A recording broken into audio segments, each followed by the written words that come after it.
ایک زمانے میں ایک دھوپ والے گھاس کے میدان میں دو بہترین دوست بینی دی خرگوش اور بیلا دی تتلی ایک ساتھ تلاش کرنا پسند کرتے تھے۔ ایک دن وہ ایک چھپے ہوئے راستے سے ٹھوکر کھا کر گر گئے جسے انہوں نے پہلے کبھی نہیں دیکھا تھا۔ متجسس انہوں نے اس کی پیروی کرنے کا فیصلہ کیا۔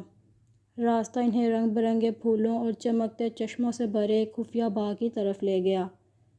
لونا نامی ایک دوستانہ پری نے ان کا استقبال کیا اور کہا، خوش آمدید ننھے ایڈونچرز، مجھے آپ کی مدد کی ضرورت ہے۔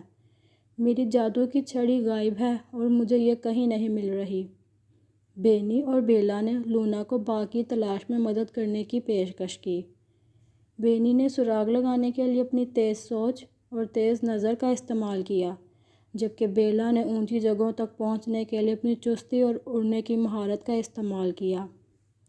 ایک ساتھ انہوں نے اونچ نیچ کی تلاش کی، یہاں تک کہ انہیں آبشار کے پیچھے چھپی چھڑی مل گئی۔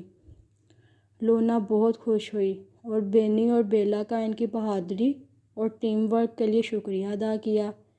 انعام کے طور پر اس نے ہر ایک کو خصوصی خواہش دی۔ بینی نے گاجروں کو کبھی نہ ختم ہونے والی خواہش کی اور بیلا نے کوسے قزاق کے رنگ کے پروں کی خواہش کی، اور اس طرح ان کی مہم جوئی جاری رہی۔ دوستی جادو اور حیرت سے بھری ہوئی۔